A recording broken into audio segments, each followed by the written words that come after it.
नमस्कार, शिक्षामा गत सातामा स्वागत छ। साताभरिका शैक्षिक विषयवस्तुको सामाजिक न्याय र सृजनशील शिक्षण विधिका दृष्टिबाट वर्गीकरण र संश्लेषण गरी सान्दर्भिक टिप्पणीसहित नीति निर्माता एवं सरकारवालाहरूलाई शैक्षिक समाचारको सार उपलब्ध गराउनु यसको उद्देश्य हो।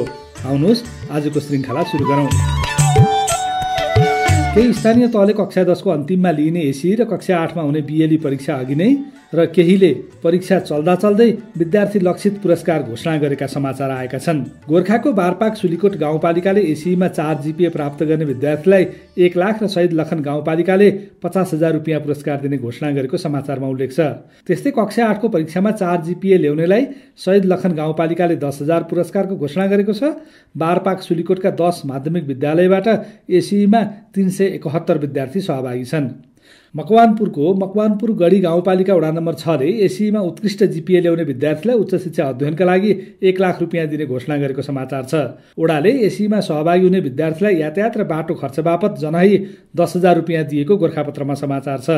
हेटौडा उपमहानगरपालिका 17 ले पनि एसीमा 3.9 जिपिए भन्दा बढी ल्याउनेलाई 25,000 रुपियाँ दिने घोषणा गरेको छ। शैक्षिक गुणस्तरको लागि आवश्यक वातावरण बनाउने जिम्मेवारी स्थानीय सरकारको हो।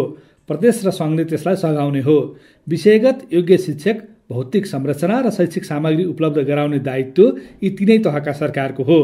तल्ला कक्षाको गुणस्तर सुधार्न तथा शैक्षिक सत्र सुरु भएपछि 11 महिनासम्म कक्षामा विषयगत शिक्षकको व्यवस्था, शैक्षिक वातावरण निर्माणमा ध्यान नदिई परीक्षा नजिक आएपछि र देखासिकीमा पुरस्कारको घोषणा गरेर नतिजामा सुधार हुने देखिन्न। राम्रो नतिजा ल्याउने पहिले निश्चित भएका केही विद्यार्थीले यसबाट लाभ पाउने हो। यस्ता घोषणाले पालिकाहरूले एसी परीक्षालाई प्राथमिकता दिएको भ्रम सिर्जना गर्न मद्दत पुग्ला, तर नतिजामा सुधार आउने देखिन्न। विद्यालयको शैक्षिक अवस्था सुधार गर्न नीति, लगानी, कार्यक्रम र निगरानी गर्न तीनै तहका सरकार नलागी परीक्षाका समयमा हुने यस्ता घोषणाले शिक्षाको उपलब्धि प्राप्त हुन सक्ने देखिन्न। ओखलढुङ्गाको चिसङ्कुगढी गाउँपालिकाको सरस्वती माविले 12औं पटक दरखास्त आह्वान गरे पनि विज्ञान विषयको शिक्षक नपाएको समाचार छ। कागजमा सरकारी विद्यालय, बिजुलीको पोलमा साइनबोर्ड शीर्षकमा गोरखापत्रमा समाचार छ। समाचार अनुसार सप्तरीको रूपनी गाउँपालिका 4 को पम्प नहरको डिलमा रहेको एउटा बिजुलीको पोलमा श्री राष्ट्रिय प्राथमिक विद्यालय, विष्णुपुर गाउँपालिका 1 खुरहुरिया उत्तर टोल स्थापना 2067 अङ्कित साइनबोर्ड झुन्ड्याइएको छ। तर उक्त ठाउँमा गोठ जस्तै देखिने इँटाको पर्खाल र जस्ता पाताले छाएको 4 कोठे टहरो मात्रै छ। टहरामा विद्यार्थी, शिक्षक र कर्मचारी नरहेको समाचारमा उल्लेख छ। गाउँपालिकाको रेकर्डमा भने 2 जना शिक्षक र 63 जना विद्यार्थी भएको राष्ट्रिय प्राथमिक विद्यालय रहेको समाचारमा उल्लेख छ। नेपाल शिक्षक महासङ्घले विद्यालय शिक्षा विधेयक तत्काल पारित गरियोस् भन्ने माग राखेर भक्तपुरको सानोठिमी स्थित शिक्षा तथा मानव स्रोत विकास केन्द्रमा रिले अनसन गरिरहेको समाचार छ। शिक्षक सङ्घ सङ्गठनले चैत 20 गतेदेखि वारपारको आन्दोलन गर्ने चेतावनी दिएको समाचार छ। आन्दोलन अवधिभर एसी लगायतका कुनै पनि परीक्षाका उत्तर पुस्तिका परीक्षण, सम्परीक्षण नगर्न तथा नगराउन महासङ्घले शिक्षकलाई सर्कुलर पनि गरेको समाचारमा जनाइएको छ। विद्यालय शिक्षा विधेयकको बारेमा भएको एक छलफलमा संसदको शिक्षा, स्वास्थ्य तथा सूचना प्रविधि समितिका सभापति अमरबहादुर थापाले गुणस्तरीय शिक्षा बनाउन आवश्यक हुने शिक्षा ऐन बनाउन आफू कटिबद्ध रहेको बताउँदै शिक्षकलाई आन्दोलन छाडेर आफ्नो काममा फर्कन भनेको समाचार छ। शिक्षा ऐन नबन्दा यत्रो वर्ष चुप लागेर बसेका शिक्षक शिक्षा ऐन बन्न लाग्दा आन्दोलनमा किन, उनको प्रश्न छ। विद्यालय शिक्षा विधेयकमा देखिएका विवादित विषयमा छलफल गरेर सहमति जुटाउन संसदीय समितिले एमालेका सांसद छविलाल विश्वकर्माको अध्यक्षतामा उपसमिति गठन भएको समाचार गत साता पनि प्रकाशित भयो। राष्ट्रिय सभामा आकस्मिक समयमा बोल्दै नेपाली काङ्ग्रेसका सांसद बलदेव बोहराले विद्यालय शिक्षा विधेयकको खोजी गरेको अर्को समाचार छ। शिक्षा मन्त्रालयले शिक्षकहरूलाई प्रदान गर्दै आएको तालिम पर्याप्त नभएको ठहर गरी मोडल परिवर्तन गर्न लागेको समाचार छ। नेपाल टेलिभिजनका अनुसार शिक्षा विज्ञान तथा प्रविधि मन्त्रालयले आगामी वर्षको बजेटको सिलिङ 58 अर्ब 28 करोड 50 लाख मात्रै पाएको छ। चालु आर्थिक वर्षका लागि 2 खर्ब 3 अर्ब 66 करोड 20 लाखको बजेट थियो। पूर्व राष्ट्रपति विद्यादेवी भण्डारीले दिगो लक्ष्य अन्तर्गत सबै नागरिकलाई समान जीवनोपयोगी र गुणस्तरीय शिक्षाको अवसर दिन जोड दिएको समाचार छ। निजी मेडिकल कलेजले आवश्यक चिकित्सकको भत्ता बढाउने सरकारको निर्णय कार्यान्वयन नगरेको हिमालयन टिभीमा समाचार छ। पूर्वाञ्चल विश्वविद्यालयको सेवा आयोग कार्यालयमा सत्तारूढ दल नेपाली काङ्ग्रेसको भातृ संगठन नेविसङ्घले ताला लगाएको समाचार छ।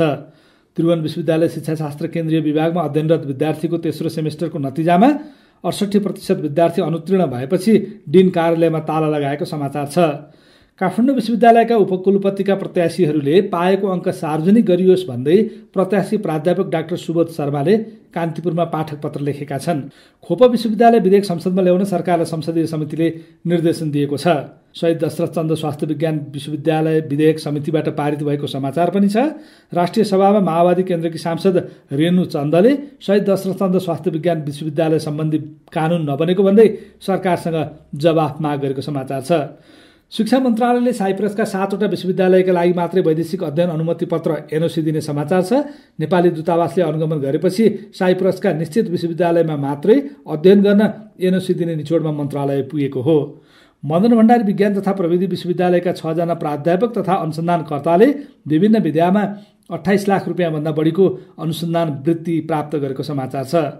जनक शिक्षा सामग्री केन्द्रले शैक्षिक सत्र 2082 का लागि पाठ्य पुस्तक छपाईको काम सकेर बिक्री सुरु गरेको छ। पब्लिक युथ क्याम्पसका 7 जना कर्मचारीले क्याम्पस प्रमुखलाई पत्र लेखी सोभियु निर्वाचन नहुँदा उत्पन्न परिस्थितिमा काम गर्न सक्ने अवस्था नरहेको भन्दै अन्यत्र सरुवा गरिदिन अनुरोध गरेको समाचार छ। बैतडीको पाटन नगरपालिका हुक्केडाँडाको सिद्धेश्वर माविको शिक्षक विद्यार्थी र अभिभावकले 4 दिन होली खेलेर विद्यालयको खातामा 3,18,850 रुपियाँ जम्मा गरेका छन्।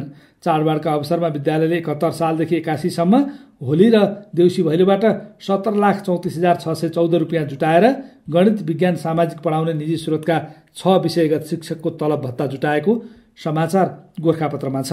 मकवानपुरको मनहरी गाउँपालिका सिम्पानीको महेन्द्र किरण माविको मिचिएको जग्गा स्थानीय सरकारको पहलमा फिर्ता हुन थालेको समाचार छ। मस्तिष्क पक्षघातले दाहिने हर नचल्ने एक विद्यार्थी सृष्टिले सहयोगी बिनै एसी परीक्षा दिएको कान्तिपुरमा समाचार छ। समाचार अनुसार कास्कीमा यस वर्षको एसीमा मस्तिष्क पक्षघात भएका 4 जना विद्यार्थी सहभागी छन्। स्वादेशमणि पोखरेलले कान्तिपुरमा वित्तीय प्रणाली दिगो विकासका आधार र वर्तमानका आवश्यकताका हिसाबले शिक्षा बृहत बहसको क्षेत्र बन्नु आवश्यक रहेको लेखेका छन्।